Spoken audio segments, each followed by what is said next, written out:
Talk Show. Recorded live. Hello, and welcome to the Alfred Hitchcock film series of the Castle Dracula podcast.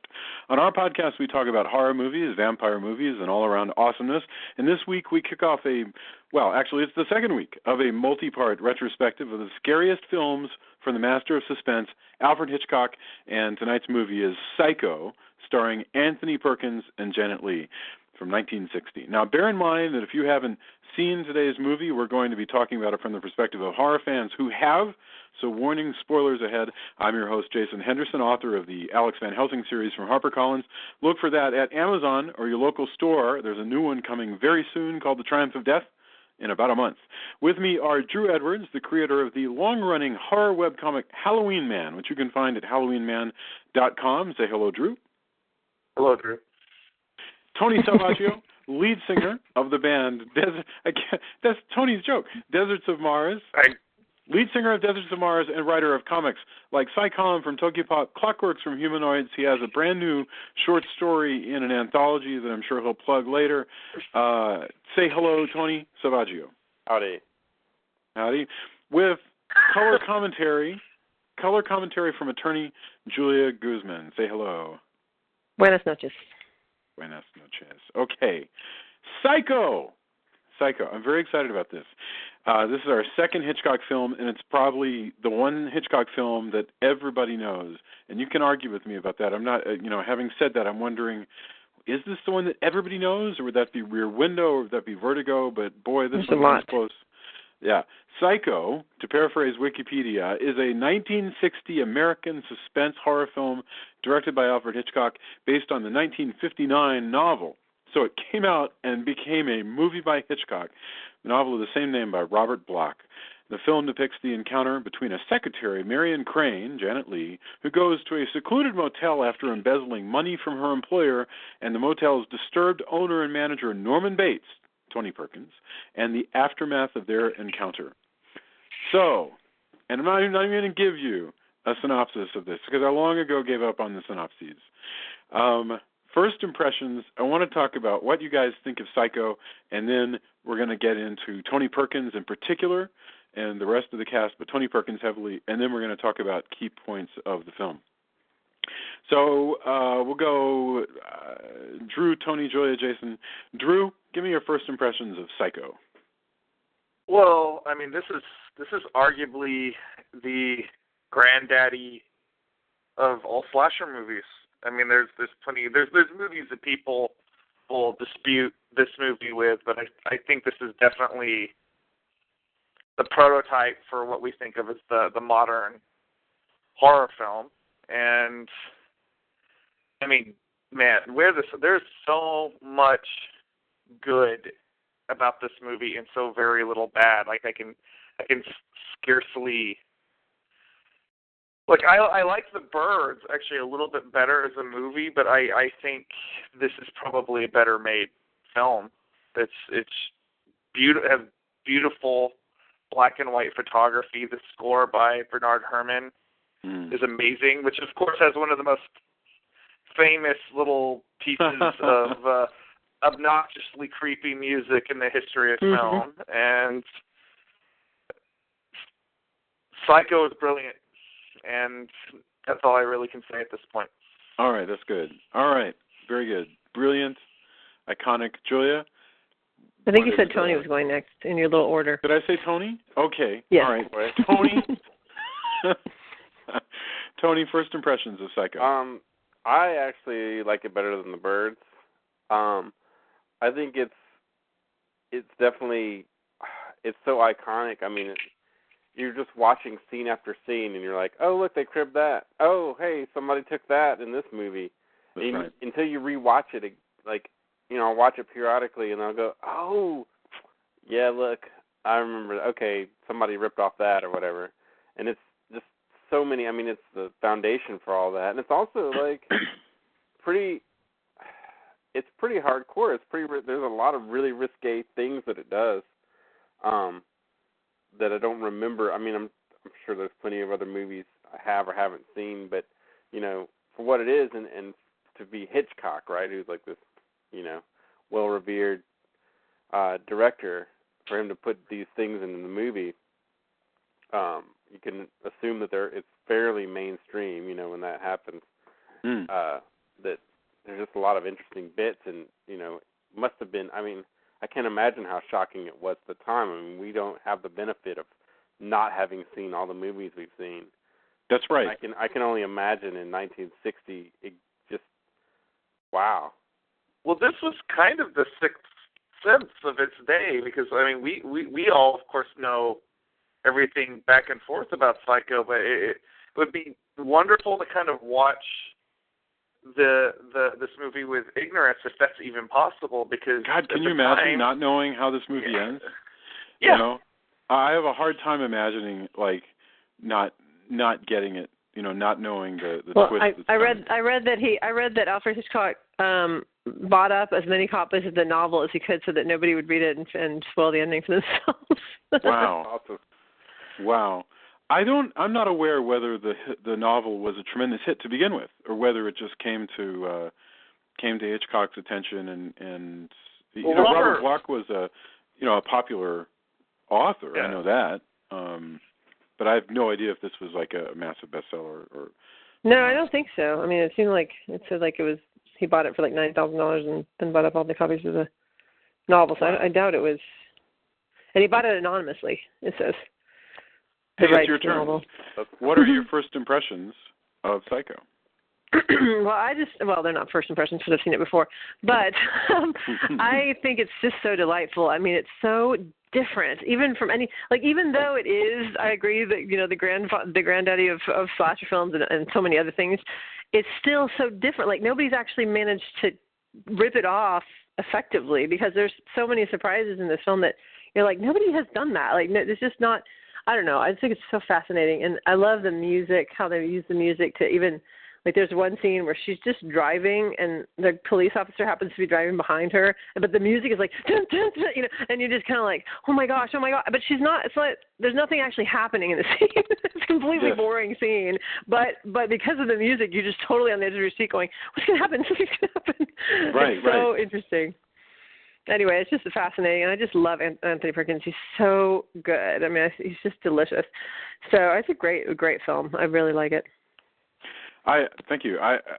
For me, there's so many times this movie really teaches you how to ring, or at least it shows you, whether it teaches me how to do it or not. It shows Hitchcock just wringing suspense out of scenes where it's suspenseful because he's telling us it's suspenseful, or because he's given us enough information that we can get into the character's head. So, for instance, Janet Leigh is driving in the car, and she's stolen money, and so therefore she's a little freaked out that she's leaving town, and are those people driving behind her following her, or whatever. And, when you consider so much of this movie is cheap, and other than a few crane shots and stuff that would clearly cost a little bit of money, there's nothing that he does technically in this movie that couldn't be done in an episode of Andy Griffith.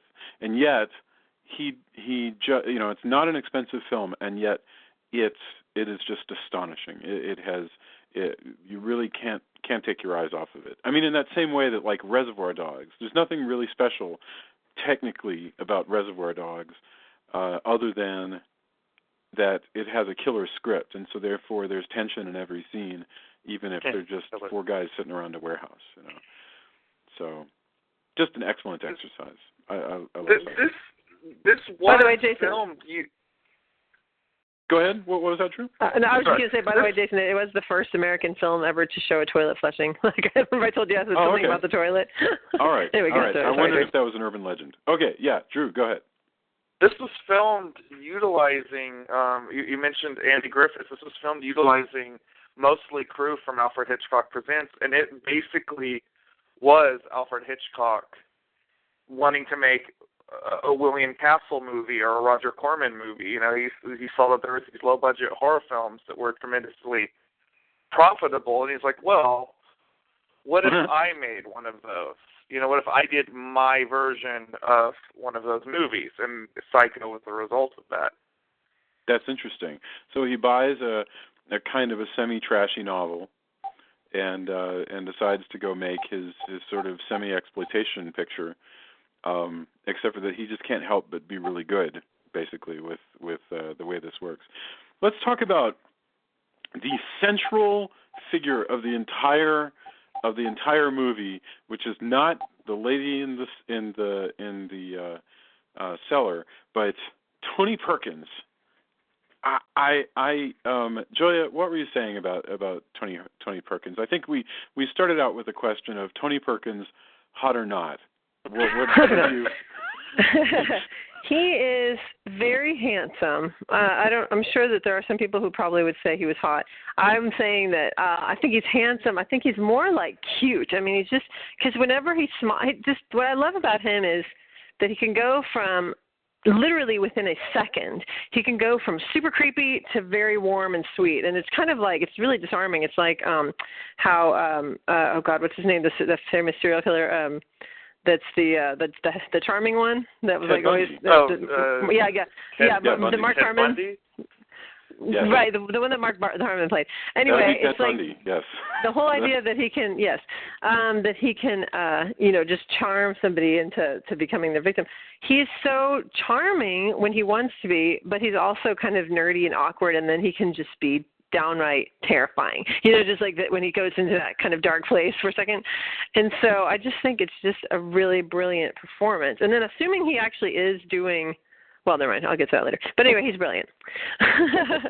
I'm curious what you were going to ask, but well, I was going to say, assuming he actually is doing, well, I guess we're not going to give anything away because we're giving away the whole movie. Assuming he actually is doing the voice of the mother, then that's fascinating to me because it's such a good, authentic-sounding old lady voice. I don't know. I don't know if he did. He wasn't. That was a voice actress that had done a lot of Looney Tunes, and I cannot remember her name for the life of me, but I do it. Okay, because I was going to say that was perfect. That was the voice. But like right now, like he does. He does the thing where he chews on his, I think he chews on his cheek or chews on something. I don't know what he's chewing on. But he's constantly chewing sunflower seeds. What? He's like chewing sunflower seeds. Yeah, that's what it is. And then there's that one shot. Also, the directing is just, I know we're talking about Anthony Perkins, but the directing is so unbelievably brilliant. There's that one shot when the detective is looking at the sign-in book, and Tony Perkins kind of looks at it and turns his head sideways to look at it, and you have the shot from under his jaw, and he's just chewing, that nervous chewing, and it's just so good. I'm sorry, I just can't go on enough about how good he is. What I thought was really good about Anthony Perkins in this, and so to recap for people who don't remember, or for some reason are listening to a spoiler podcast even though they've never seen Psycho. God, how do we get to this guy? Norman Bates is a character that the embezzler played by Janet Leigh meets when she comes to a hotel. She rents a hotel room and she meets this young, slightly nervous young man. And what's wonderful about him, he's this really skinny guy. The character in the novel, by the way, is fat, but instead they went with Tony Perkins, who is this skinny, very handsome, sort of lopey man who is hang on a second. What is that noise? Oh, that's strange. What's interesting about him is how I like his ability to change his mood in an instant. When he'll recognize that something he said to her was a little on the creepy side, and then he'll laugh, or he'll joke, or he'll show a certain amount of sarcasm, and he's talking to this woman who's very sexy, who has a really masculine lover, who just stole some money, and yet she clearly finds him to be quite charming. Although it's possible that she finds his hot and coldness very charming. The fact that he'll be very sort of sweet towards her, and maybe a little bit coming on to her, and then he'll be a little standoffish and cruel, and it's possible that she digs that. I don't know. He's charming but he's always got kind of weird tells, and he's charming until he says something, and then it's A, he's isolated, and B, he's got all kinds of crazy mother issues, and he's so good at like, oh look, he's charming, and then he'll put something out there, and everybody around him's like, whoa, where'd that come from? Right. And he's so good at, but he's pretty good at recovering until there's this tipping point usually where he's going to go off, and he's going to be Norman Bates. Full on. And he doesn't. I think the important thing to keep in mind is he does not realize that he's a homicidal maniac. Yes. It's in his head, and he is so completely convinced of this. It's his mother, and he's living in this oppressed state with this bizarre mother who is a serial killer. At least that's what he believes. Right. And he's covering for her. Yeah, he has to cover up for her, exactly. Yeah. Yeah. And the nervousness that you see, I think, is that he feels trapped in that. Yeah. And, he even has the line, like he's trying to sort of pass off, the judgment. We all go a little mad sometimes. She just goes a little mad sometimes. That's giving his mother the pardon, for what she's done. And I think Janet Leigh, who, obviously doesn't know about all of that, but she sees this browbeaten young man, and she empathizes with him because she herself feels trapped in the situation that she's in. Yeah, that's true. She's such I don't know if we're ready to move on to her, but she's such an interesting character because what I like about this, one of the things I like about the movie is that there are no good guys and bad guys. I mean, there's everyone is flawed and majorly flawed. So her thing is, that she has stolen this money, and I read that Alfred Hitchcock has her wearing a white bra and carrying a white purse before she steals the money, and then a black bra and black purse after she steals the money, which I think is funny because the idea is supposed to be that she was good but then she was bad. But yet we open the movie with her just having had extramarital, sexual relations with someone. So I think that's funny that even though it's 1960, Alfred Hitchcock doesn't perceive that to be something that would rob you of your angelic. Extramarital. She's not married and he's not married. It's not. I guess it's not marital. Right. It's premarital. They're outside of wedlock. Premarital. Yeah. Anyway, but so yes, they're and so she, but I think it's interesting that he doesn't consider that to be enough to steal her of her virtue, such that she would not wear white. But then afterwards, that she wouldn't, I think that she wouldn't wear white. But I think it's interesting that she's not a clear-cut good guy, bad guy. Obviously, Norman Bates is not clear-cut bad guy because he is psycho. He does have his whole two-personality thing, and so it's a very complex story. I mean, for all these people, the thing that's also really great is if this was a normal exploitation movie, which is what inspired him to go out and make this movie, they would have beaten up Norman Bates at the end of the movie. They probably would have killed him, and he just would have been this mustache twirling bad guy. But they don't do that. They seem even slightly sympathetic of poor crazy Norman, and they're just going to lock him up, which is what would most likely. Well, maybe not in Texas, but what will most likely happen most places. That's a really good point. Yeah, go ahead, Tony. I'm sorry.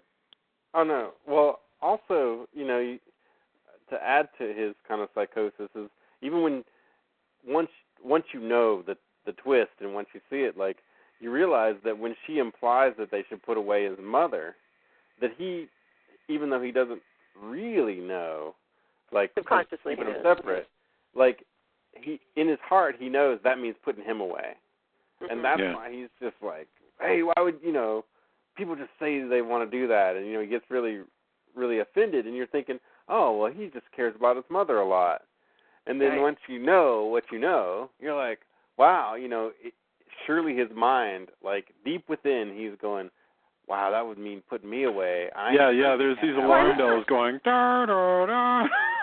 Yeah. It's not just that he cares about his mother, though. It's that he's so enmeshed with her in this codependent, weird kind of Oedipal kind of thing. Yeah. If we assume that all of that is true, that if we assume the twist ending doesn't happen and if there's really a crazy old lady up there, then this is basically a Tennessee Williams play. He is just, completely, he can't extricate himself from this crazy relationship, and they're just going to wind up, just sort of eating their lives alive while they live them, and that's, that's pretty dark, and I love, there's that moment where he and Janet Leigh seem to be really sort of hitting it off, and they're kind of talking about, like, does he do things in town? What does he do for fun? And he sounds pretty normal, and he sounds like he's pretty cool in a sense. He's like, oh, I like to read, I have my hobbies, blah, blah, blah. And there's humility to him. And then she goes, but do you have any friends? And all of a sudden he says, well, boy's best friend is his mother. And then all of a sudden you're like, whoa. Wow, okay. And that sort of claps the conversation down on the two of them. I have something else about his. Now let's take this same character. Now, after she gets knifed, in fact, after several really suspenseful scenes involving all of that stuff. We need to talk about the shower. Yeah, we'll skip. Let's get back to the shower scene in just a second, because that's its own topic, totally. Okay, but when the detective comes around and is asking him questions, I don't think I've ever seen any actor seem nervous and also working really hard to not seem nervous as Tony Perkins is. In other words, you're watching an actor portray a human act, or portraying a human acting and that's amazing. I mean, Tony Perkins is really talented, and that was really amazing, and that was amazing. The shot at the end of the movie where he stares at the camera is one of the most chilling shots. And did y'all notice that when he's staring at the camera, it fades into the skeleton of the mom for just a split second? Oh, yeah. That is so cool. I did not notice that. I don't think I noticed that. I've seen that movie probably 10 times, and I did not notice that until this time. Yeah. It's so chilling. It's just so chilling. Like, he just stares right at you, like, with his, just out of, like, this lowered gaze, and he's staring up at you. Oh, my gosh. So, yeah, he can be really, really, really chilling, which you wouldn't imagine for a second when he's being charming and when he's being, nervous and when he's being nerdy. It's brilliant. As a comic book guy, like, the thing that I think of when I see him initially is strangely like the Steve Ditko Spider-Man from like the early issues of Spider-Man. Only instead of turning into the Amazing Spider-Man, he dresses in drag and stabs people to death with a kitchen knife. Right. Oh, wow. Thank you for saying that. Peter Parker totally has the body of Tony Perkins, as portrayed by as drawn by Steve Ditko in the 60s. Peter Parker has this body that sort of droops backwards like a big rubber band, and those bony shoulders and sort of bird-like arms and everything, and so what a wonderful idea. You think of like a 20-year-old Tony Perkins, like, swinging around New York. Well, it's a shame because Tony Perkins actually, I mean, if they had made a Spider-Man movie in the 60s, which they obviously didn't have the technology to do that, but Tony Perkins, who is a very talented actor, was mostly regulated to crap for somebody the please rest make of his this career as a fake video? Somebody please make a fake 1965 Spider-Man starring Tony Perkins. Well, they do that. I don't know. This will change the subject briefly, but I don't know if you've seen those pre-make trailers where they edit old. Yeah, there you go. Somebody out there, if you're listening, make a pre-make trailer using Tony Perkins as Peter Parker. Yes, go. That'd be awesome. There's your homework assignment. You may have to take like the Nicholas Hammond one and then just like bleach it and turn it into high contrast black and white, and so that it'd kind of look like the 50s. Alfred Hitchcock Spider-Man. That would have been pretty amazing. What's also, though, you got to remember, when he's talking to her and he is charming, he does also turn on a dime and say, I love my mother, but sometimes I just want to burn everything down. And that's when and also I love her follow-up, too, where she goes, why don't you just go away? And at the same time, she's going, why don't you go away, get away from this hotel, and why don't you go away from me? Like you can once you're talking about burning down people, and yes, you know, you've said like if you talked about how I don't think your mother. she thinks. I don't actually. I will say for once in a horror movie, I don't feel like that she seems stupid for being taken in by this guy, because he just seems like a hen pet. Like, yes, he seems a little off, but you would rationalize this is a guy that's completely browbeat by his mom. No, but what I'm saying is Jason pointed out that she seems to like people who are a little bit off. You know, like she kind of seems to be intrigued by that. So it's almost like when he starts acting that way, she's more intrigued by him. She's more like, huh. Well, even her boyfriend is damaged goods. Right. That's the point. Yeah. Yeah. No, hot and cold is intriguing. You know, all hot, all cold can be boring for some people. So I think the fact that he's like, 1 minute he's like, hey, let me make you a sandwich, and then he's like, I don't understand why you would talk that way. And then the next minute he's like, well, maybe it'd be nice if we like have, you know, if we just chat some more, you know. And then he's like, oh, I just like to stuff birds like all the time. That's all I ever want to do is stuff birds. He's probably like, And then he goes, you know, you're kind of like a bird. You're like a bird. You're like a bird. But again, exactly. I don't think somebody in that situation is going to think this guy is a cross-dressing serial killer. No, totally. Going to think this guy has got to get away from his mom. You know, that's what you would think. That's where you would go with that. Right. Well, what I was more talking about was it's a lot of what they both say is a lot more nuanced. Like, she's pretty freaked out that he's talking about, like, destroying everything. Right. I mean, she is smarter than that. You don't just go like, oh, man, that's weird that you want to burn everything down and kill people. She's, you know, because she is saying, yeah, you should get away from this place. And, you know, and that's the point also where she's kind of like, hey, you know what, I think I got to go. Yes, you're right. She does kind of get away. And it kind of means I have to go, you should go away, and you should definitely get away from this person. Like, well, you know, if you think of romance, everybody says so much with little dialogue. Yes. Yeah. Which is awesome. Well, I think, you know, there are certain romantic movies where you have people who meet like that, and this is the first scene where they meet, and over the course of, let's say her car broke down, she's going to stay here for 7 days, she's going to return the $40,000 or whatever. This movie could go off in some sort of reverse Manic Pixie Dream Girl direction, where you know, he learns to sort of be more independent, and they go to town and they buy some cotton candy, and maybe they steal some liquor from a mean guy who runs a liquor store, and you know, and kind of he breaks free from his mom and wins a BMX bike race or something. I don't know, but anyway, you know, it's possible that this could become this sort of beautiful romance, and it just that doesn't happen. But it turns into a nightmare. Also, what's interesting is, you know, she comes in as the main character, and then she's gone by almost exactly halfway through the movie. Thank you for bringing that up. That's so strange. Which is like, wow. I mean, that's pretty interesting. Like, you're like, oh, you know, we spent this much time with her, and you know, and then like almost literally, like if you pause it, because I happen to be rewinding that scene to kind of go back over it. I was like, wow, that's almost exactly halfway through. And that's, how does that fit into the typical Hollywood 3-act structure, where the main character is working on a goal? The beautiful thing is like she does actually have her arc. She steals the money. She meets Norman. Something about Norman touches her and makes her feel bad, so she decides she's going to go back and give the money back. She's even working out how much money she has to pay back. Yeah, that's true. And then, bam, wrong. You weren't the star of the movie. This is not your story. This is Norman's story, and you were just the setup.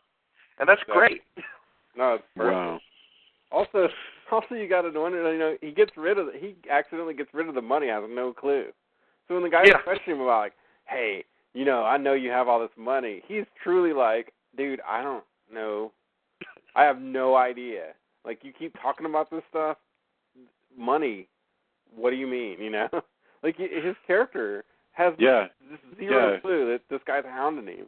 But it really does, you know, poke him with a fork kind of thing.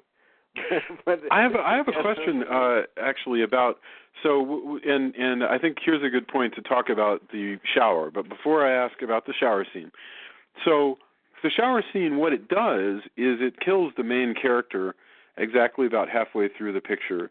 And I should point out that this movie comes out in June of 1960. Now, there's another movie that came out in 1960 and actually began production in October of 1959, and that is City of the Dead, otherwise known as Horror Hotel. And Horror Hotel also does exactly the same thing, where you follow a main character, and she goes to, in this case, she goes like to Salem. I don't think it's actually Salem, but she goes to like which town of some sort. Right. She goes to it's awesome. I mean, she's like a sociology student, and she's like, I'm going to go up and study which town, and she gets there, and it is creepy. It is wonderful. A wonderful, cheap, black and white 1960 movie. So it is the same time as Psycho, and I find it almost impossible that they could have influenced one another. I think it's completely unlikely that they had any influence over one another whatsoever. I had never thought about how much Horror Hotel is like Psycho until right this moment, and I am a big fan of both of those movies. This literally just now occurred to me after Tony said, the main character dies, and I was like, it's crazy how similar this is to Horror Hotel. Maybe Horror Hotel was influenced by Psycho the book. I don't think so, though. It's not that similar. So that's just a weird thing that both those movies kill the main character like about halfway through. One thing I noticed is the setup before really bad things happen in the shower. And I mean, going back to it, this is pretty risque for the time. I mean, there's exploitation films, of course, but like for what I can assume is relatively mainstream, the opening where, they're in bed together and everything, and then, she gets in the shower, but the way that he cuts into all these little pieces, different angles. 78 different shots. It's awesome, and by the way, you see almost all of those cuts in actual commercials where people are supposed to be enjoying having a shower. Right. Like you get the impression that there's these directors who have been consciously haha, I'm going to put these Psycho cuts into this commercial and be subversive. I'm sure there's a few of those, or subconsciously hey, okay, this is how you shoot a shower scene, and then if you watch certain commercials, I'm like, holy crap. I'm watching the scene. I hadn't seen the movie in a while. I'm like, yeah, you see that kind of shooting in different ones where it's supposed to be really, really nice. And yet any of those could lead to the terrible things that happen. No, absolutely. but you'll, next time you see, hey, I'm washing my hair and, doing something look at how those are cut. I think more kind of older commercials I was remembering, but it was really weird, watching that, because it's and here's this camera. Oh, and here's from the side. Oh, here's from the front. Yes. Well, and there's so much. There's a lot of there's neither. There's no nudity, and yet there's a lot of nudity. You see a lot of Janet Leigh's body. You just don't. You just don't really. It's actually no not even Janet Leigh. It's a stand-in for Janet Leigh.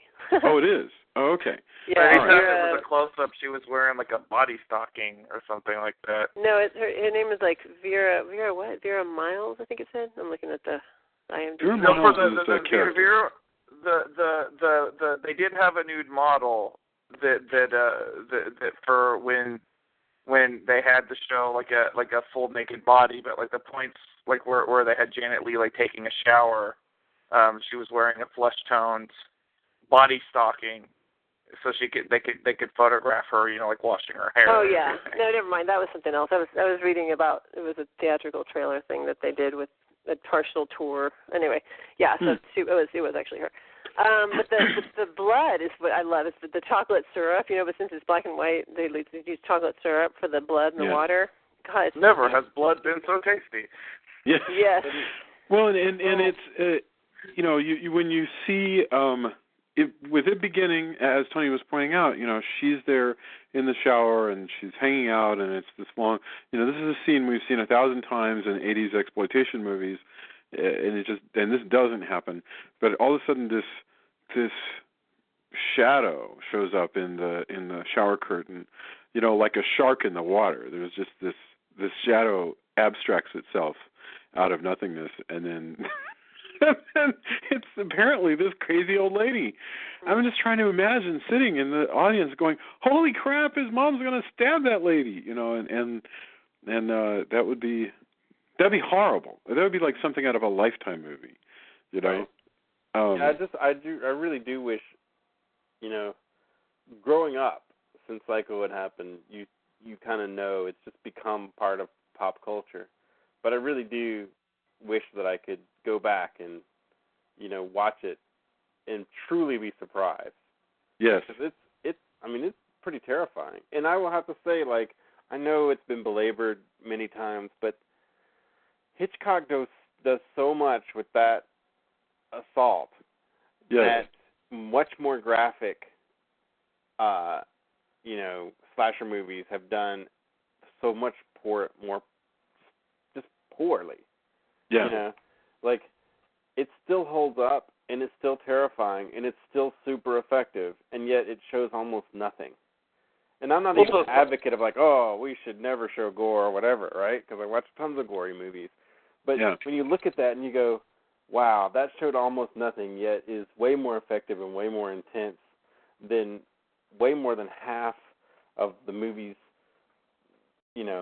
10 times more gory show you at any given time. Well, one thing's for sure, showing nothing is sure a lot cheaper than showing something. I mean, you know what I mean? I mean, sarcastic, yes, but also it's true that gore is more expensive than not gore. Right. Well, the 80s slasher movies were almost, the ones that we all think of, were almost showcases for sophisticated sophisticated makeup effects that were being developed. Yeah. At that time period, they were, whereas this, it's all about mood, and I think the thing that makes it really chilling is that it's not just stab, stab, gush, gush, move on to the next victim. You are allowed to linger with this dead body, including a close-up of Janet Leigh's lifeless face with this unblinking eye, face down in the tile. Right. Your average movie that's within the same sort of genre, the victims are just sort of stacked upon, and it's about how can we creatively bump these people off. Whereas this was about you've gotten to know this character, you like her. Your heartstrings are being tugged. You're kind of bummed out that she's gone. And now here's her corpse. Yes. Yes. Oh, and it hangs for so long. This becomes a crime movie. Yeah, each successive piece becomes, oh wait, she's still alive. Look, she's reaching for the shower curtain. Oh, now she's fallen. Oh, now we have a really languid pull away. And you're like, that was amazing. Yeah, you're afraid. You really feel sorry for this poor girl because she's been stabbed, and so she's sitting there. She's probably thinking, whatever the brain is thinking, what the hell, have I been stabbed? And then you grab for the thing, and then she falls over, and it becomes a truly honest to God crime movie for a little bit, as Norman has to cover up for this murder that his mom has committed, one of several. And for a few minutes, you think he's not going to catch the newspaper, and then he goes back in and grabs the newspaper and brings it out with the money. Because he had stashed the $40,000 that she stole in the newspaper. Oh, Hitchcock is so good with stuff sitting like there on the nightstand, so you're thinking, oh, good, somebody will find that. And it's like, oh, no, he got it. Put it in the car. He got it, and he tosses it. It's amazing. Yeah. And it's funny how Jason and I, I'm watching it going, I hope he doesn't get away with this, and Jason's going, I hope he doesn't get caught. Well, we didn't say it in those many words, and Sarah was like, dude, get the paper. I know, that's what I'm saying, and I'm like, oh, wait, good. get the shoes. You got the shoes. Don't forget the shoes. Well, he is a sympathetic character. Yeah. I don't necessarily think that I would like for him to go on as he is, because he is. I do think that, you know, this isn't Freddy Krueger. You know, this is not Dracula. You know, Right. this is not this is just a sick man who could be rehabilitated. Right. Maybe. Well, I Yeah. guess, I don't know. I guess maybe not if you watch Psycho 2. But, Well, yeah. which is really kind of like both kind of cool and kind of sad that they got Perkins back for Psycho 2 and I guess 3, right? Oh yes, and all he the way to appeared 4. briefly in 4. Oh, I forgot there was 4. And then Tony Perkins died of AIDS, and but I don't remember when. I mean, I guess in amongst all of that, when did Tony Perkins die? Actually, I'm sorry, I'm going to look it up. But also, it's interesting too because he starts out just very like, oh my God, my mom has killed somebody. yes, How could you do this? This woman was great. 92. You're so awful, he started, Mom. Right? And then and then slowly, like, Mom kind of creeps in. Like, he gets better at, like, oh, wait, you know what? I need to do this. Oh, you know what's good? Wrap her up in the shower curtain, you know? And so the cunning, like, mom part starts to kind of take over a little bit. When at first he's awkward with the mop, and he can't really kind of get things together. And it's wow, really that's an cool interesting kind of thought. watching that, like him kind of get to where, you know what, I got to take care of this. You know, even if it's not the mom part, and he's like, you know what, no one can know that my mother did this. But you know, the other thing that I thought about the fact that so we've been talking about nice Norman versus mean mom, but nice Norman is also secretive, furtive Norman, who's a peeping Tom. I mean, he has the hole in the wall. Oh, yeah. Who also, that, by the way, killed his mom and her lover. No. Yes. The well, story, does he remember that or not? Now, is that right? Because I don't remember it. Because I know the story that they tell the sister and Sam is that the mom poisoned her boyfriend when she found out he was married, and that she poisoned herself. But does that get turned around later? He did it. He killed them both. He killed them both? Yeah. At the very end, and I don't know if you remember this because you didn't watch this part last night, but I know you watched a couple of weeks ago, Julia. Mm-hmm. The psychiatrist comes out and says he was jealous of his mom's new boyfriend, and so he killed them both. Oh, okay. And then recreated her because he didn't want her to be dead. And then because he was so jealous of her, he imagined that mom was jealous of him. So any woman he was attracted to, mom would kill. Which, by the way, indicates that she's killed a couple other people too. I mean, in other words, or he, in other words, quote unquote, Mrs. Bates has offed at least 2 other women that we don't. Well, like they said, you know, that the one thing that the guy says is, you know, well, who's buried out in the cemetery if it's not her? So maybe that's one of the people. But you have to wonder what kind of issues Alfred Hitchcock had with his mom that he would make movies like that.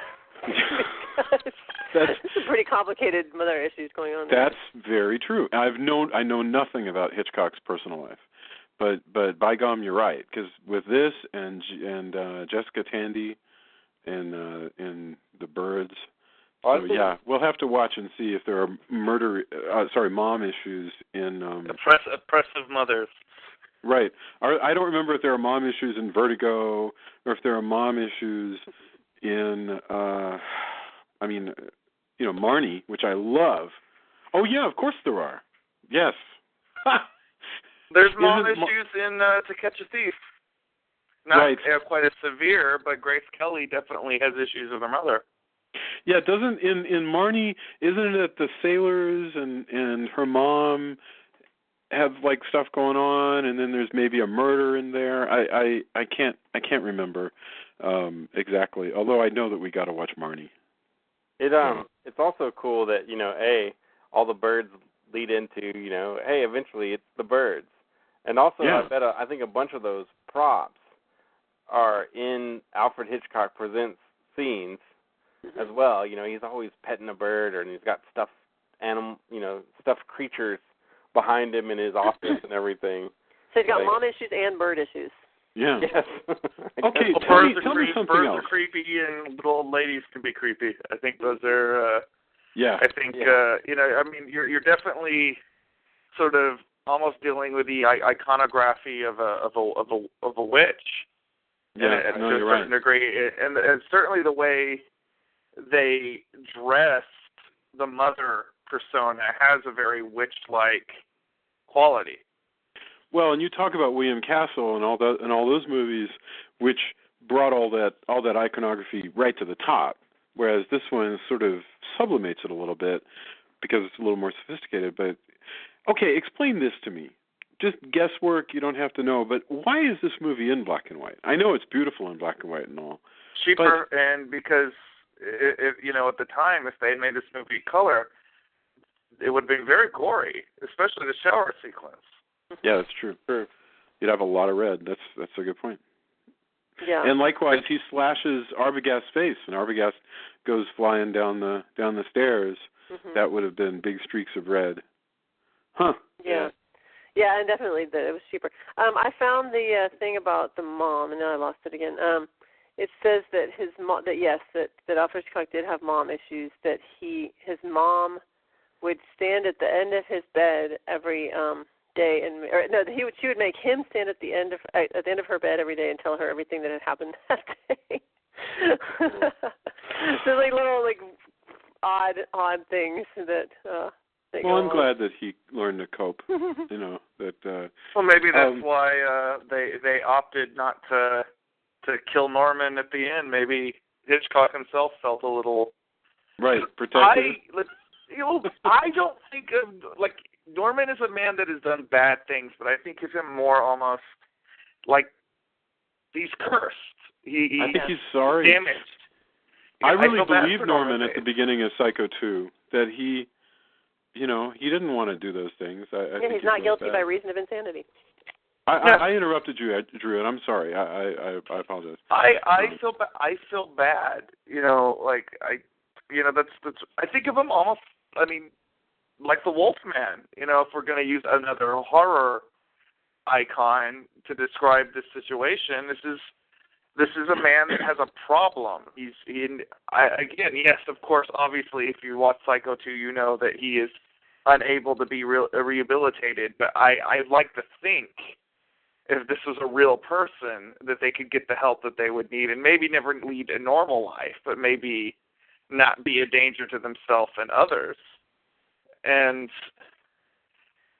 again, he's not Freddy Krueger. He's not evil incarnate. This is a troubled human being. And I think really the thing that Perkins is able to convey through that is that he has this constant war going on inside of himself. Right. Yeah. Well, let me think. Is there anything else that we want to talk about? We have a lot of really excellent suspense stuff, like with him trying to get rid of the evidence, getting rid of the car, and so forth. But really, the funny thing is the rest of the movie becomes this. It really does feel like one of those Robert Wise crime films from this period, because we meet a lot of colorful characters as the sister and Sam hook up to start the investigation, working with Arbogast. We have that wonderful interrogation scene between Arbogast, the private detective, and Norman, which is great. I mean, it made me want to re-examine how to write a two-man dialogue scene, to be interesting. I love how he lays out the little bits. He's a really competent PI, evidently. Mm-hmm. He just lays out. He keeps well, what about this? Oh, are you sure? Yeah. Oh yeah. Oh, what about this? And he starts to just tighten the noose just slowly. Yes. And you watch Norman, I gotta say, Norman is not very smart in his evasive. Oh no. Because he's like, oh no, nobody's been here. Well, this couple was here last week. It's so now a couple was here last week. Oh yeah, but not that lady. And then he's like, well, can I look at your log? And he's looking at the log, and he's like, so she was here. Oh yeah. And then dude. If you've ever had kids or been around kids and had to ask them things like, oh, well, how did that break? Well, and then you it's kind of the same way. Yeah. Just keep kind of asking, oh, that happened? Well, yeah. What a tangled web we weave, right? Yeah. Yes. Well, Norman's not the criminal. It's Norman's not the criminal mastermind. It's Mother. That's a really good point. That's a really, really good point. I remember our daughter once trying to ask us what it was that we wanted her to tell her. I think it was. I said I saw some hair in my trash can, and I said, "Did you cut your hair?" And she goes, "No." And I said, "Well, is this a doll's hair?" And then she goes, "Yes." And I said, I said, "Well, which doll?" And she goes, "Which doll do you think it is?" Nice. And then I was like, "No, this is your hair." Oh, that's awesome. And she's like, "Which would be worse? Is it my hair or if it's doll's hair?" That's awesome. Which one do you That's really funny. That's really good. And we start this at such a young age too. When you think about it, Yeah, like man. a five-year-old. How do we become good at this? Often completely independent of whatever you try to do as a parent or aunt or uncle or whatever. No matter how, it's just something we do as humans. Yeah, absolutely. I thought it was funny too. Like after this movie, I wonder if it was before this movie, but I've seen what I can only assume are homages, Arbogast characters. And I can't remember offhand, but the name is familiar. Things post Psycho. And obviously the biggest homage with the name in this is that John Carpenter took the name Sam Loomis and gave it to Sam Loomis in the Halloween series. Oh my gosh, that's right. Now, wasn't Arbogast the name of the Sausage King of Chicago? And no, that's Abe Froman. I'm sorry. Yeah. But you're right about Sam Loomis. What a fantastic note. Yes, that's a really good point. Wow. And it does wrap up, like when you were saying earlier, Drew, about, it does wrap up in a very Alfred Hitchcock Presents kind of way. Yes. Like the last piece is really kind of an explanation. And then it happened, which is often what they would do to wrap it up because, oh, crap, we have an hour, less than an hour to do this thing. How do we wrap it up? Well, we'll do an explanation, I kind of like, I know probably a lot of people think it's sort of hyper-theatrical and it's not very Hollywood, but sometimes it's kind of neat to see those ideas just sort of thrown out the window. It's like, what the hell? Let's have an actor come out and just, explain. I'm not give a saying lot of it's psychobabble.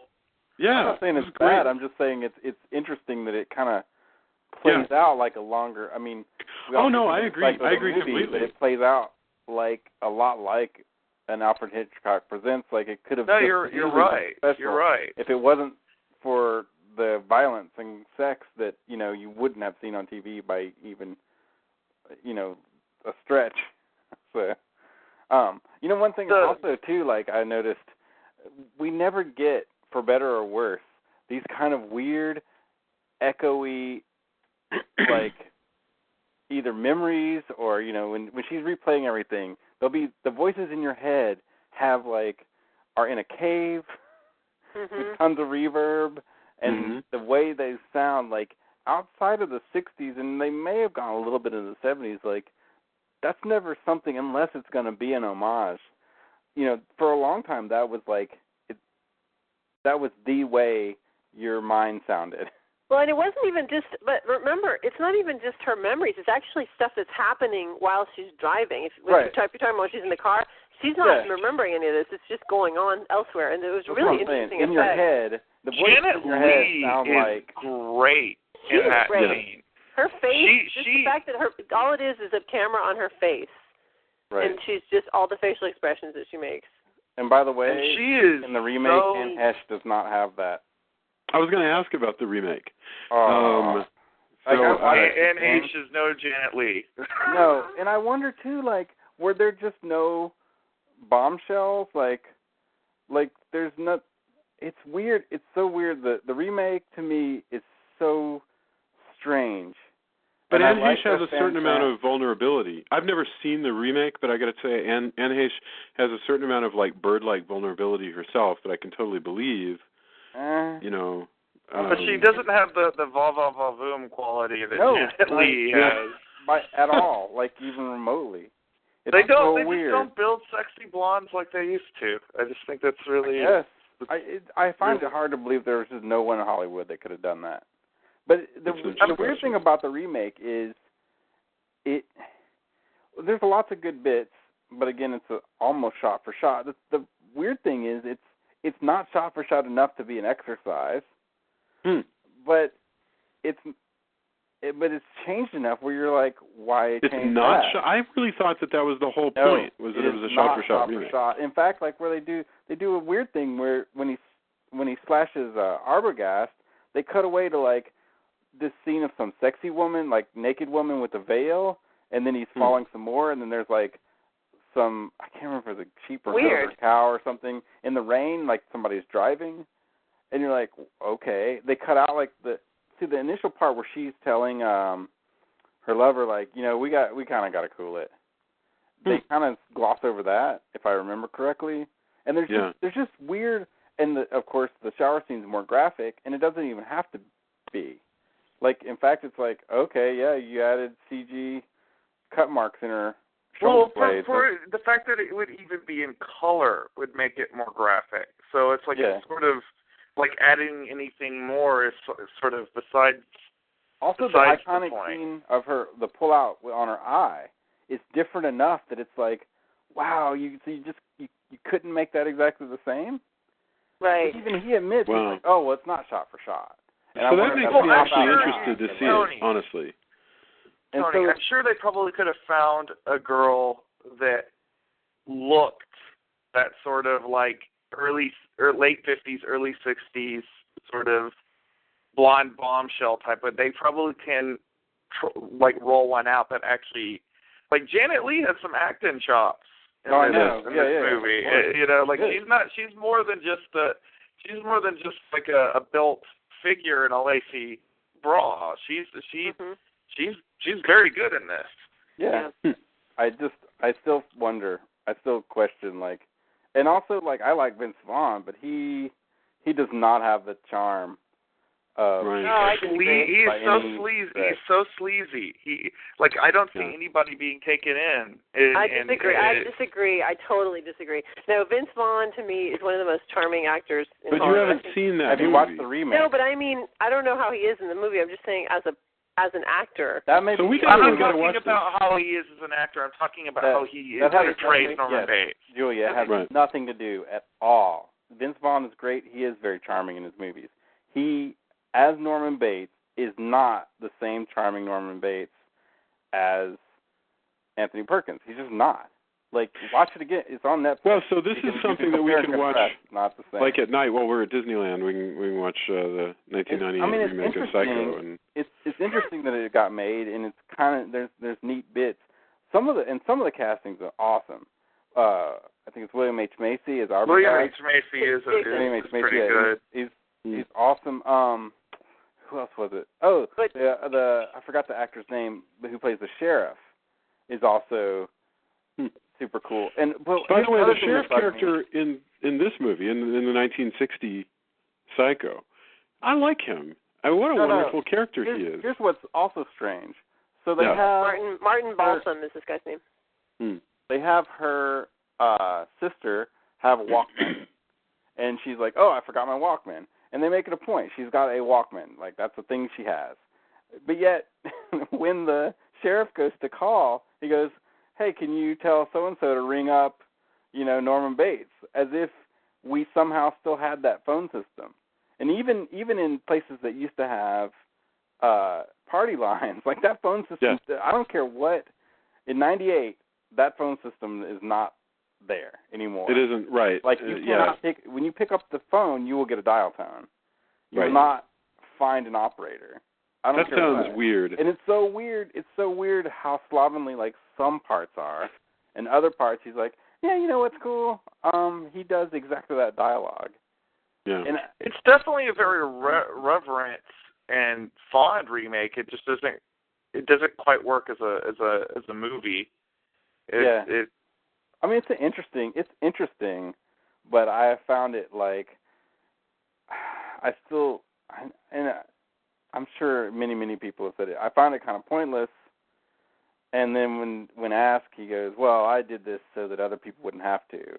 which is just like, what does that even mean, man? Like, what a wild and weird thing to say. I think that was Gus Van Sant excusing himself, but it is definitely one of the more pointless remakes, and the just gobs of terrible. It's almost an remakes. exercise in proving what you can get a studio to finance if you have a certain amount of cachet. I mean, you know what I do like Vince Vaughn's reaction, the car scene where he's trying to submerge it. That's one of the few where it's like it really does kind of work. And they're different nuances to each one of them, but actually that one was the one where he's like, oh, you know, you get this, he gets really nervous, and then he's like, phew, okay, yeah. Good. Because the car doesn't sink entirely right away. Yeah. I thought that was actually pretty cool. I thought that part worked, but other parts to me, like, because since we were doing this movie, I'm like, oh well, it's on Netflix. I just found him to be too. I just found him to be too smarmy as Norman Bates. Yeah, I agree. I agree. And I think that's the thing because he's not usually. Yeah. No, he could have in a different movie. He probably would have been an excellent Norman Bates. That's like the weird thing. It's just that he's not. He doesn't work for me in this, and I don't know if it was his choices, or the director's choices, or the screenwriter's choices, or a collaboration. Well, I mean, I don't think it's fair to expect anyone. Of course, they shouldn't have remade the movie then. But I was gonna say it's not really fair to expect anybody to be as good as Alfred Hitchcock. I mean, the direction of this film is just so unbelievable. I mean, I just love the use of the close-ups on everything, like just the extreme close-ups on people's, like awkwardly so, on people's faces, and then the bizarre angles, and it's just a really, really interesting direction. I don't know if they did that in the movie. It draws you in so well in what seems like a perfectly normal world until you get to the point where you're at this hotel. You're prepared to accept the Addams Family mansion. It's set up behind this motel, and nobody really treats that as abnormal. And while you're watching it, you don't even really think that. It's like, it wasn't really till afterwards. It's like, that is the creepiest old house. That would be the one, like, red light with me where I'd be kind of like, yeah, I think I'm just going to keep right on driving. It is an interesting point that they had to build that house. You can't even that's see it because it's raining so hard. Right. No, absolutely. But I mean that house is a build for this movie. It's not like they picked a Victorian mansion and decided to build on it. No, but it does not look like this is somewhere. No, I agree. California. I agree completely. Look like it goes with the rest of the terrain. You would not see a house like that in California. So it is crazy, and that's neat. And it's neat. What I was amazed by is that Hitchcock took the time, to build this crazy house. We should probably wrap up. In fact, I know we should. I actually have a question. Yeah. For discussion. So Norman Bates is arguing with his mom, and of course later we find out he's arguing with himself. Yeah. And it's super loud, like Right, I know that. Like hear it, and so what I'm wondering is, like, it can be many different things. Either he wants to get caught, possibly, or he's been alone for so long that this is his normal volume when he argues with his mother, because he's out there, I don't ever see anybody for, 2 and 3 weeks at a time. Or is he just meaning, like, help me, I'm yelling. I think it's not, I don't think it's that he wants to get caught. I think it's that he wants to continue the ruse that his mom, or whatever it is, the subconscious ruse, that his mom exists. Because if he's loud enough, then obviously he didn't make her up. Right. And I was just curious what you guys take. Well, I thought it was a little theatrical. I thought it was kind of false. I mean, there are certain things that strike me as just unless the characters react in a way that they're aware, it's very strange. Like how loud that is just very weird. And in real life, you would be, well, that doesn't make any sense. Like no way somebody's yelling way up there and I can hear them like they're in the next room practically. Because she can overhear them, not like they're screaming from up the hill, but like they're arguing with one another right below her window. So that's really weird. And that's just a choice that Hitchcock is making that doesn't, it sure doesn't seem real. But that's okay. I mean, I can. There are other moments in the movie that are just kind of unreal, and I'm also fine. It hits her, like, man, I really do kind of need to get out of here. This is turning out way different than I planned. Yeah, but then they have that long conversation after that. When he runs down and he realizes, oh man, Mom's killed somebody. He's just blood, blood, blood. He's like, oh, I can't believe this. And by the end of it, you realize it's happened a couple times before, and I can't believe this happened again. Yes. I actually liked this one. Yeah. I also like how the cop is so oppressive, even though he's actually doing exactly everything he should be doing. But you're like, you mean wow, the traffic cop, the county sheriff, whatever he is? He's he's scary. Supposedly Hitchcock had tremendous disdain for the police, and I'm sure that's probably why the cop seemed that way. This guy leads up to even Agent Smith with the because it's dark glasses instead of the traditional like mirrored shades that. Well, he's creepy. He and he kind of looks like geez, I can't remember the actor's name, but the sidekick in Dracula's Daughter to me a little bit. Yeah, he's so creepy. And right. Tracking her. Oh, you know what? I'm going to take this detour. I'm going to meet her up. She'll probably go through this town. And he just shows up. Oh, hey, look. Well, supposedly, according to Wikipedia, and I have no proof that this is true, according to Wikipedia, that's actually Ted Knight. Meanwhile, Batman and Robin. I love that that's what you went with instead of like Too Close for Comfort, or that show was called, or Mary Tyler Moore. Yes, for me, Ted Knight is the narrator of the Super Friends. But that's, awesome, as he should be. Yes. But yeah, thank you for bringing up Too Close for Comfort. I like that you went straight to the early '80s sitcom. No, but then I remembered Mary Tyler Moore. I'm going backwards in time. But yes, that was a great show. Too Close for Comfort. Jason, I was just going to say before you wrap up that you said that thing about Disneyland, and what's funny about watching it at Disneyland is that apparently Alfred Hitchcock was not allowed to film at Disneyland because he's made Psycho. They were like, "You're that guy who made that creepy Psycho movie." Really? How amazing! Yeah. Well, they filmed one of the Psychos. Go ahead. I'm sorry. Yeah, I know Hitchcock being the kind of cat that Hitchcock was. I wonder if he kind of found that flattering in a way. Mm-hmm. I'm sure. I have no doubt. I mean, one of the sequels, it said that they filmed it actually at the replica of the house that's at Universal Studios, Florida. And if you've been on the Universal Studios tour in Los Angeles, you can see that house. I mean, it's up on the hill. That's kind of neat, And I haven't done that tour since I was a kid, but I have no doubt that part hasn't changed. Actually, I'm sure the tour overall has completely changed because, for one thing, they've made a full amusement park out of it all. Peter Jackson came in and completely overhauled the King Kong part. Wow.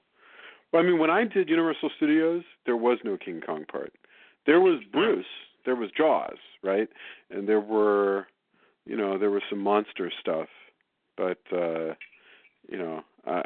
and I really wanted to go because Famous Monsters of Filmland was always touting Universal Studios. And also Hardy Boys and Nancy Drew went to Universal Studios, which was probably like major product placement for that time. So, okay. This has been our discussion of Psycho. We should probably wrap up. I want to hear your final thoughts, and then we'll do endorsements. Going in the opposite order that we went in earlier after I was corrected. Let us start with Julia. Julia, final thoughts, Psycho. Well, I mean, just what I said, that it's just such an amazingly brilliant film, and it's never been matched. I mean, in its style and the way it is, it's completely different. It stands alone. So I'm just thrilled to bits to have watched it again, even though it's scary. Even though, the funny thing is, I used to not like to watch scary movies, but you guys kind of won me over to that a little bit. So anyway, it's like a potato chip. You can't. Right, exactly. So great film.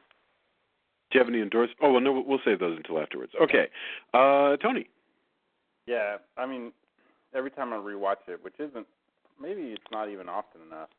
I pick out more things that are just cool, and then I also pick out more things that I'm like, oh, I saw that movie and they used that, because it's just become whether filmmakers know it or not, right? Like it's just done so well that you're like, oh, and then maybe they'll watch it later and go, oh man, I hope nobody noticed that was Psycho, Right. And but it just really holds up. Great character performances. The style is fantastic. All the pieces work. I mean, even things that may or may not be clunky or, what we might consider outdated, those still work. Whereas a lot of other movies, you can see those flaws a lot more readily, I think. I really enjoy it. I think, watching it for the podcast did remind me, like, you know what, I should really check this out more often than I do. And it also, gave me a chance to rewatch I don't think I'd ever seen the 98 one, like, all the way through. And it did give me a chance to, like, go, wow, what is it about, the original? Or what is it about any Hitchcock film that we just find so hard to reproduce or get right? And I'm sure there's been many, many, many books written about and dissertations, et cetera, on just that subject, but it really hits it home each time. Drew, final thoughts, Psycho? That hasn't already been said, which I know is hard. This is another one we could talk endlessly about. It's a great movie. If you haven't seen it, and I cannot imagine there are too many people who have not seen Psycho, but if you haven't seen it, please rectify that problem as quickly as possible. If you have seen it, I hope that hearing us talk about this tonight will give you the desire to go revisit this fine movie that has helped shape the language of not just horror films, but crime films, suspense thrillers. Just so many things about this movie is influential, and it's an excellent movie with excellent performances. Please watch Psycho. I would not add much to that other than this is really just one of those movies that you have to see to get a feel for where our modern horror movies come from. If you're into, especially if you're into serial killer movies, anything at all like Silence of the Lambs or any of the movies that dealt with weird psychosexual problems. This is the original great one. I mean, and I'm amazed. And I need to go watch the 1998 remake just to watch that particular exercise from Gus Van Sant. So I'm really glad that we watched this. I almost feel like it's impossible to do this movie justice. Like any discussion of Psycho starts out as just a coffee sort of bull session and could run 2 or 3 times as long, and we'd come up with a lot of things to talk about, and then we might cut it all down and we'd have like a whole bunch of really brilliant pieces. It is impossible to pick the best stuff to discuss in Psycho. So I feel like we've only scratched the surface, which is just as well, because that's fine. We'll get together. That's a good thing. I mean, I think we haven't done enough of it. Like, yeah. If people want, we have a whole Facebook page. If people want to start a whole discussion, like, let's keep it going. Yeah, if there's anything in particular that people want to discuss, like what hath Psycho wrought, what are the parts of like modern, horror movies especially that you can see are direct descendants of Psycho, and there's a lot of that stuff.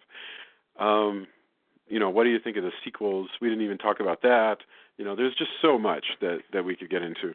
But I'm really glad that we watched this, and I can't wait to see what we follow up in our Hitchcock retrospective.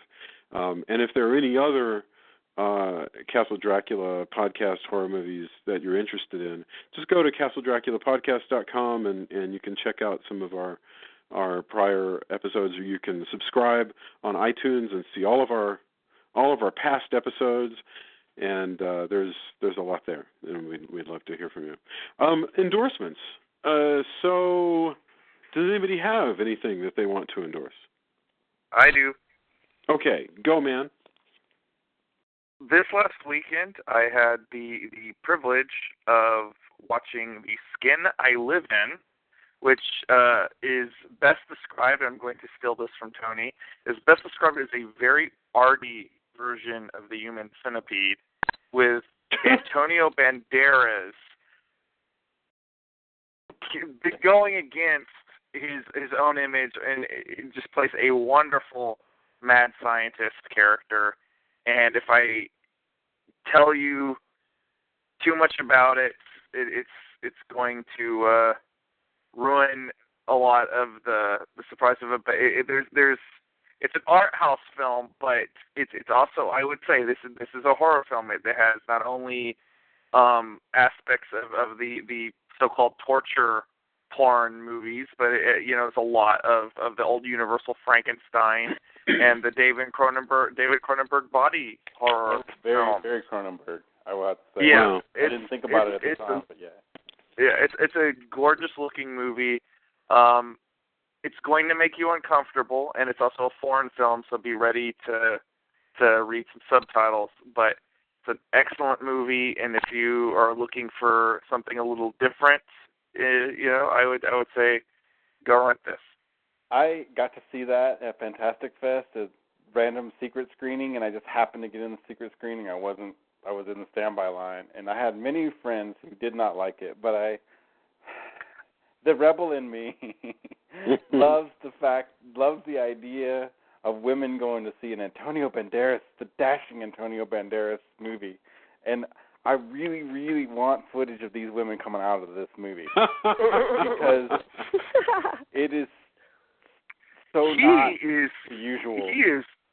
He is great going against his own type in this movie, and the thing is, I don't know what type is that he plays, but Antonio Banderas actually goes against his own personality when he plays the type that he's known for. Because when you watch him in interviews, he's the biggest goofball. He's a total dork. And even if you watch him in the original Spanish, Tie Me Up, Tie Me Down. He's not a goofball in this. He's basically he's not a Norman Bates kind of psycho, but he's a psycho, very cold, calculating. Well, that I could see because that's kind of the vampire that he plays too. Yeah, well, he's very unemotional on most of the scenes in this movie, and it's to chilling effect. I'm an Antonio Banderas. Don't take any of this as disparaging against Antonio Banderas. I'm an Antonio Banderas fan. I am looking at my DVD collection right now at a copy of Desperado. I think he's a cool guy. I like his Zorro movies, but this was a different side to Antonio Banderas that I greatly enjoyed. Yeah, I don't know if I enjoyed it as much as Drew, but it's a really beautiful film, and I mean, I guess the fascination for me was, and the trailers don't indicate any of the kind of stuff, and maybe I hope we're not giving too much away. The stuff that happens, it's a very artsy film.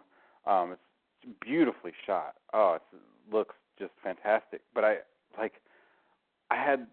just kept thinking, like, what the people who go to see an artsy Antonio Banderas film, what are they gonna come out? Because Fantastic Fest is very much a genre film festival, so it's not playing to, I would say, the normal audience that this might play to, right? No, this definitely was geared towards like the art house crowd, and it's not that kind of movie, strangely enough. It blows my mind. I just want to see the people coming out of the theater and interviewing. Like, what? Well, they give you a ballpark. Like, I followed this up with a movie called Monster Brawl, which is about I saw that. The Universal monsters wrestling with each other. There you go. I don't think I've ever seen Monster Brawl. No, maybe I haven't seen that. I'm thinking of a different movie. You should see Monster Brawl. That's I will give in a last second endorsement on that, because if nothing else, it answers the burning question of who would win a wrestling match between Frankenstein and a zombie. That sounds really wonderful. That's really cool. And I noticed that Lance Henriksen is the narrator. I just looked it up. That just wow. Okay. No, I was thinking of that movie. I was thinking of that movie with Mad Monster Party? I was thinking of that movie with oh God, her name escapes me. Destroy All Monsters? What do you think? No, it's like a Monsters drama. Ball. Huh? Monsters Ball? Monsters Ball. Oh, Monsters yes, Ball. I'm sure. Yeah. Oh, a good movie. No. That's why when he said that, I was like, This oh movie- no, Universal Monsters, not at all what I was thinking. Oh, This man, this that's is a genuine B exploitation movie, and I enjoyed it in a very different way than I enjoyed The Skin I Live In, which is a very arty, cerebral, sort of James Whale kind of horror film. So Wow. Okay. anyway, It does make me now want to watch Monsters Halle Ball. Berry. Halle Berry is Monsters Ball. And they Indeed. play the NES Pro Wrestling, which has So, basically... Julia, is that your endorsement as Halle Berry and Monsters Ball? Yes, okay. it's paired with Monster Ball. Like, just watch them back to back. It's a double feature. Monster I endorse Brawl. that idea. That could Monster Brawl is the one that Drew likes. Monsters Ball is the one with Halle Berry. I don't Yes. know what Monster Ball is. Monster Ball. sounds like what we need to write. Monster I know. Brawl. Tony and gotcha. I have been talking for years about writing something about a teenage monster basketball team that would be called Monster Basketball. Now it's called Monsters Ball because yes, Monster we just call it Ball. Monster Ball. Monster I Ball. love that And idea. so we have this, like, and then it becomes in a 3 DVD set of sheer confusion. I got these 3 DVDs, and I don't think they're meant for me, any of them. It's a Monster 3-pack. Monster Ball, Monsters Brawl. And you just get it, and it's totally... I don't know what to do with this collection. That would be awesome. All right. Tony, do you have any endorsements? Yeah, I guess, well, since you introed it earlier, again, my first prose story, and I think I talked about this last time. Go Fables crazy anyway. In Fables for Japan, an anthology that all the profits go to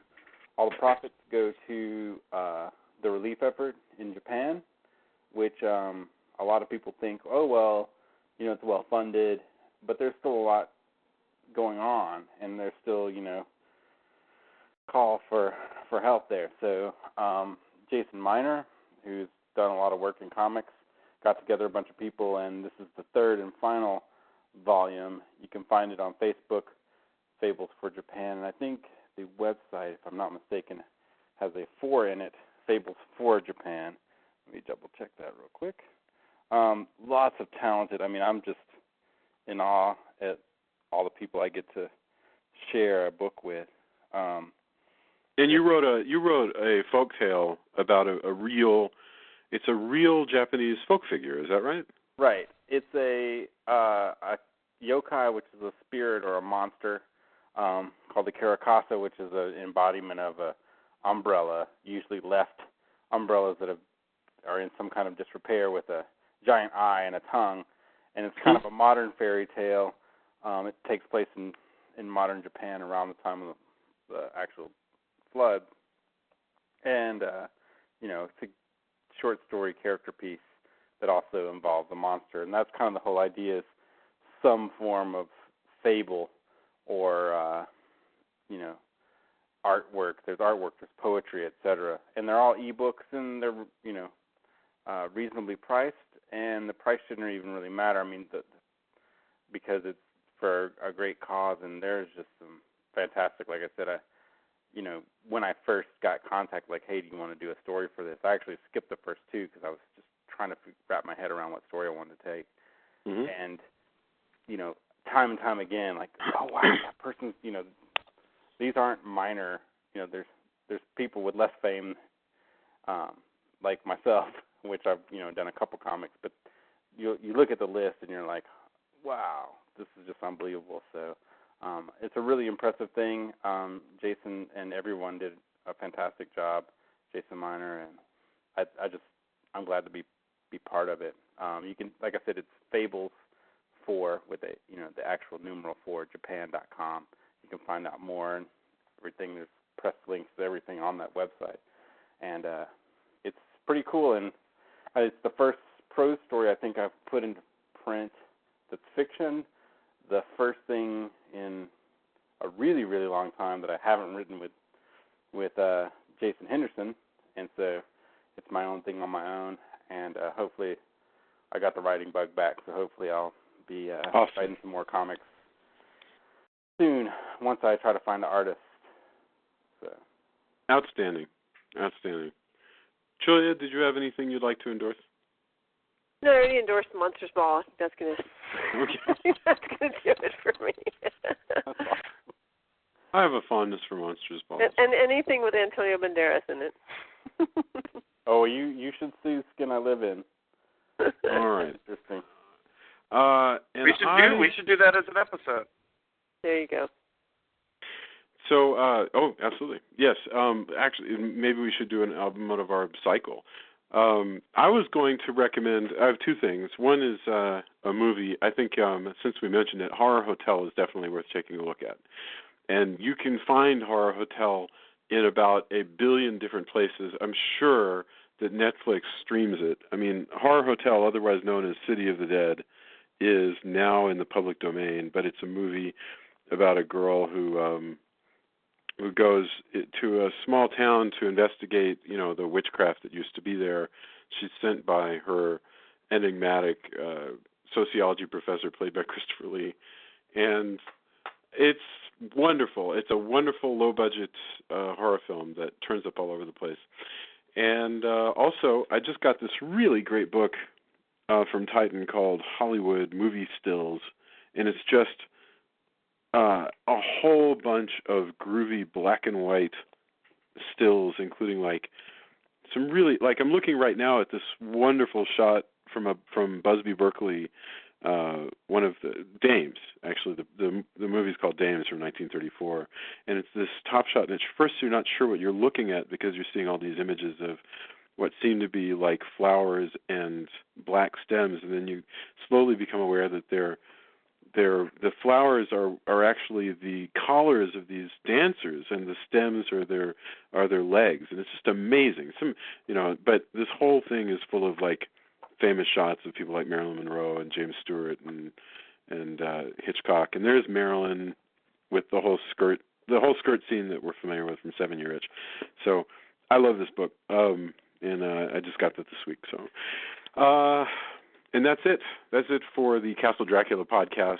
I'm very excited that you're all here. I hope you look for us at, especially on Facebook. Just look for Castle Dracula podcast on Facebook and leave us a comment. And look for us on iTunes and vote for us and leave reviews and leave us suggestions, and we will take all of that to heart. So thank you, everybody, and have a good evening. Bye. Later. Bye.